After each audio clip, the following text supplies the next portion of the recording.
बोलिए श्री उमापति महादेव की जय, श्री राघवेंद्र सरकार की जय। आप सभी लोगों को प्रणाम, जय श्री राधे। आइए बंधुओं, आज चर्चा करते हैं श्री लिंगाष्टकम की। उस लिंगाष्टकम की चर्चा करते हैं बंधुओं, जो सिर्फ मनुष्यों ने ही गान नहीं किया है। उस लिंगाष्टकम का उसका गान ब्रह्म, मुरारी, सुर, असुर सभी देवताओं ने गाया है। आइए उसका वर्णन करूं। उससे पूर्व श्री रामचरितमानस की कुछ चौपाइयों का आश्रय लेकर भगवान के चरणों में अपने इस निवेदन को रखकर अपने अल्प बुद्धि से, अपनी बुद्धि के द्वारा आपके सम्मुख इस वर्णन को रखूंगा। आइए श्री रामचरितमानस की चौपाइयों का कुछ आश्रय लेके उसका गान करें। श्री राम जय राम, जय जय राम। श्री राम जय राम, ओ जय जय राम। श्री हरि कथा के वो अधिकारी, जिन्हें श्री हरि की कथा है प्यारी। श्री राम कथा के वो अधिकारी, जिन्हें राम की सत्संग प्यारी। श्री राम जय राम, जय जय राम। श्री राम जय राम, जय जय राम। कभी न हो नहीं चतुर कहाऊं, ओ मति अनुरूप श्री हरि गुण गाऊं। ओ मति अनुरूप हरि गुण गाऊं। बोलिए श्री राघवेंद्र सरकार की जय, उमापति महादेव की जय। आइए बंधुओं, चर्चा करते हैं श्री लिंगाष्टकम की। यह लिंगाष्टकम आदि गुरु शंकराचार्य के द्वारा रचित है। और शंकराचार्य कौन है? स्वयं शिव स्वरूप अवतार उन्होंने इस मृत्यु धरा पर लिया था और उन्होंने यह लिंगाष्टकम दिया है। अधिकतर श्लोकों में किसी ऋषि के परंपरा के अनुसार, ऋषि परंपरा के अनुसार उनका हृदय स्तोत्र होता है, जो हृदय से उत्पन्न हुआ वो स्तोत्र होता है, या अपनी बुद्धि के अनुसार कुछ स्तोत्र उन्होंने लिखे होते हैं। और यहाँ पे लिंगाष्टकम में स्वयं आदिगुरु शंकराचार्य द्वारा रचित, जो स्वयं शिव स्वरूप हैं और खुद स्वयं वर्णन कर रहे हैं। किसका? देव, सुर और असुर, भगवान शिव का वर्णन कर रहे हैं। कौन है शिव? पंक्तियों का आश्रय लेंगे, उसके बाद इसका वर्णन करने की मैं प्रयास करूंगा अपनी बुद्धि के अनुसार। प्रथम पंक्ति का आश्रय लेते हैं। ब्रह्म मुरारी सुरार्चित लिंगम, निर्मल भासित शोभित लिंगम, जन्म जदुख विनाशक लिंगम, तद प्रणमामि सदा शिवलिंगम। प्रथम शब्द आया ब्रह्म मुरारी सुरार्चित लिंगम। कौन ब्रह्मा, कौन मुरारी, कौन सुर? किसका वर्णन कर रहे हैं? स्वयं आदिगुरु शंकराचार्य कर रहे हैं। ब्रह्मा, ब्रह्मा जी, और साथ में कौन है? स्वयं श्री हरि नारायण, श्री लक्ष्मीपति। और सुर कौन है? देवता। किसका वर्णन कर रहे हैं? ब्रह्म मुरारी सुरार्चित लिंगम, लिंगम लिंगम लिंगम।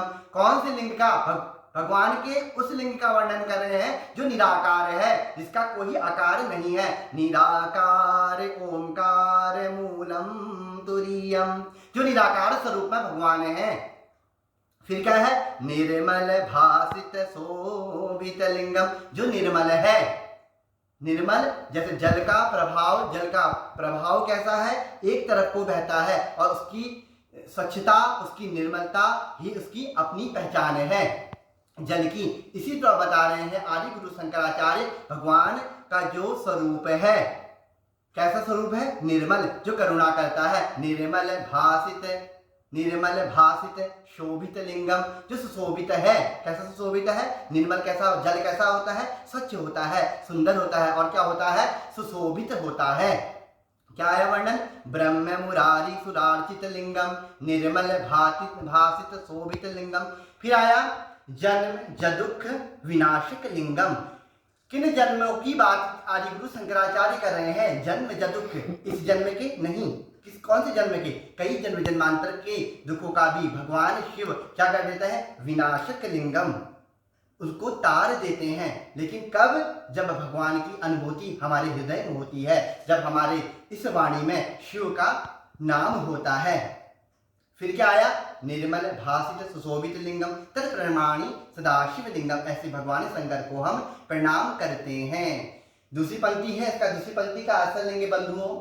देव मुनि परिवार्जित लिंगम काम दहन करुणा कर लिंगम।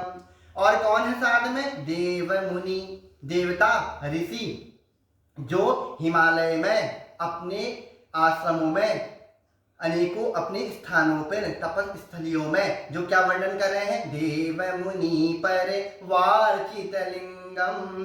भगवान शिव की आराधना कर रहे हैं, एक जन्म से नहीं, कई जन्म जन्मांतरों से। काम दहन करुणा कर लिंगम। क्या हो रहा? किसका दमन करते हैं? कामनाओं का, जो हमारी बुद्धि के द्वारा जो कामनाएं उत्पन्न हुई हैं। कैसी कामना?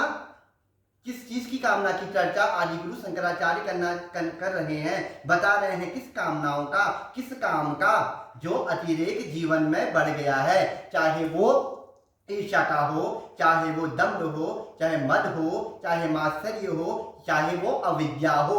अविद्या का अगर जीवन में प्रवेश होगा तो बुद्धि का विनाश हो जाएगा। तब कह रहे हैं देव मुनि परिवार्जित लिंगम काम दहन करुणा कर लिंगम। दहन शब्द आया है, दहन का मतलब होता है मिट जाना। करुणा, कौन करुणा कर रहे हैं? भगवान आदि गुरु शंकराचार्य बताना चाह रहे हैं शिव ऐसी करुणा करते हैं कि बुद्धि का विकास बढ़ता है। फिर क्या आया?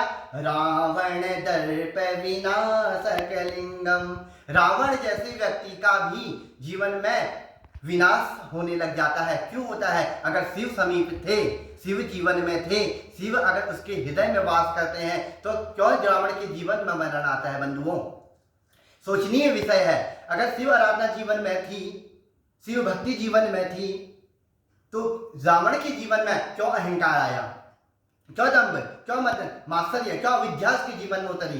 क्योंकि इसलिए उतरी क्योंकि अतिरेक जीवन में हो गया था। तो इससे पूर्व पंक्ति में मैंने बताने का प्रयास किया था कि जीवन में अतिरेक ना हो, काम का, अविद्या का, विद्या का भी। अगर विद्या ज्यादा जीवन में बढ़ जाती है ना, विद्या का ज्यादा जीवन में आ जाना भी दंभ खड़ा कर देता है। प्रतिष्ठा जीवन में अगर ज्यादा आ जाती है तो अभिमान जीवन में प्रवेश हो जाता है। तो रावण जैसे व्यक्ति का भगवान शिव के समीप होने पर भी दंभ जीवन में बढ़ जाता है, अहंकार जीवन में बढ़ जाता है। तो यहाँ पे मैंने अपनी बुद्धि के अनुसार सोचा शिव कैसे करुणा करते हैं। अगर रावण के जीवन में शिव नहीं होते तो आज रावण के जीवन में राम का आवाहन नहीं होता, राम समीप नहीं होते। तो इससे बड़ा करुणा भगवान शिव रावण के ऊपर क्या कर सकते हैं। पति जी की उपासना क्या है? आप सुबह मंदिरों में जाते हैं, देव स्थलों में जाते हैं, भगवान की भक्ति करते हैं, कर्म करते हैं कि लास्ट अंततो गत्वा हमें शिव प्राप्ति हो जाए, श्री हरि भक्ति हमें जीवन में प्रवेश कर जाए। और वो आप एक जन्म से नहीं, कई जन्म जन्मांतरों से कर रहे हैं। स्वयं हम कई जन्म जन्मांतरों से कर रहे हैं, फिर भी शिव कृष्ण हरि श्री लक्ष्मीपति हमारे समीप नहीं आ पाते। तो भगवान शिव की इतनी करुणा रावण के ऊपर है कि राम का जीवन में आवाहन हो जाना ही तत् प्रणमामि सदा शिव लिंगम। कैसा किस लिंग को फिर प्रणाम कर रहे हैं? जो निराकार है, जो ओमकार है, जो जिसका आकार है। आगे पंक्ति में प्रवेश करेंगे। कनक महामणि भूषित लिंगम फणिपति वेष्टित शोभित लिंगम। कनक शब्द आया है, कनक का मतलब होता है बंधुओं स्वर्ण। कनक महामणि भगवान का स्वरूप बता रहे हैं। भगवान कैसे हैं? स्वर्ण की आभा क्या है? चमकदार है, बहुत सुशोभित है।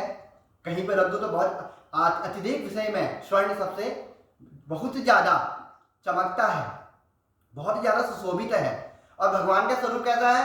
कनक महामणि, महामणि एक मणि नहीं, महामणि। जैसे महामणि को एक साथ रख दिया जाए तो एक अंधेरे कमरे में प्रकाश और ऊर्जा से भर जाता है। ऐसी भगवान शंकर का जो मुखमंडल है वो एक महामणि के समान है। स्वयं आदि गुरु शंकराचार्य बताने जा रहे हैं। फिर क्या कह रहे हैं? कनक महामणि भूषित लिंगम फणिपति वेष्टित, फणिपति वेष्टित, उनके गले में क्या है? फणिपति वेष्टित, नाग सुशोभित हो रहे हैं। फणिपति वेष्टित सुशोभित लिंगम हो रहे हैं ना, सुशोभित क्या हो रहे हैं? फणिपति वेष्टित सुशोभित लिंगम, वो नाग भी भगवान शंकर के गले में आके सुशोभित हो रहा है। अगली वर्णन क्या है? क्या बनाना जा रहे हैं आदि गुरु शंकराचार्य? दक्ष सुयज्ञ विनाशक लिंगम।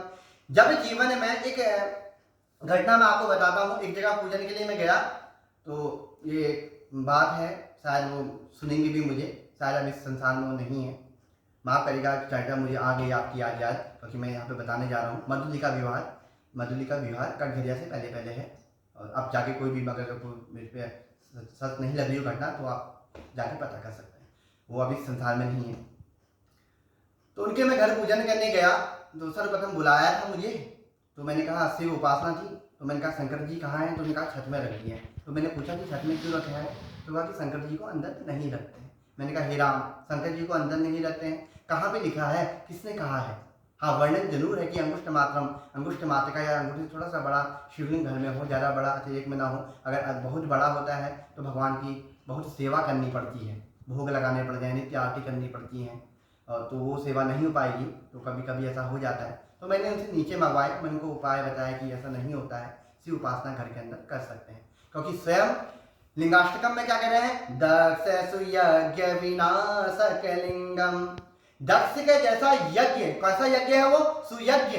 कैसा यज्ञ है? जो राष्ट्र सेवा के लिए है। कैसा यज्ञ है? जो क्षेत्र देश सेवा के लिए यज्ञ रखा गया था, लेकिन शिव का आसन नहीं था। जिसके जीवन में शिव नहीं है उसका जीवन शव के समान हो जाता है बंधुओं। तो इसलिए जीवन में शिव का होना बहुत जरूरी है। जीवन में शिव होंगे तो शिवा अपने आप माँ परम्बा भगवती की आराधना जीवन में उतर जाती है। तो कैसा यज्ञ था दक्ष का? दक्ष सुयज्ञ विनाशक लिंगम। जब दक्ष के इस सुयज्ञ में, कैसा सुयज्ञ में भगवान शंकर का आसन नहीं था, तो वो यज्ञ कैसा हो जाता है? विध्वंस हो जाता है। दक्ष सुयज्ञ विनाशक लिंगम तत् प्रणमामि सदा शिवलिंगम। तो भगवान आदि गुरु शंकराचार्य बताना जा रहे हैं कि अपने जीवन में शिव का हृदय में प्रवेश बहुत जरूरी है, शिव जीवन में होने चाहिए। शिव शब्द का मतलब होता है कल्याण।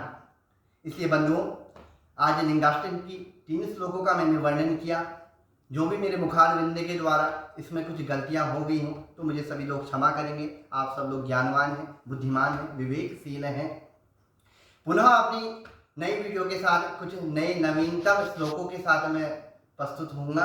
अभी इस वीडियो को मैं ही विराम कर रहा हूँ। एक बार जयकारा आप सभी लोगों का धन्यवाद। ओम नमः पार्वती पतये हरे हरे महा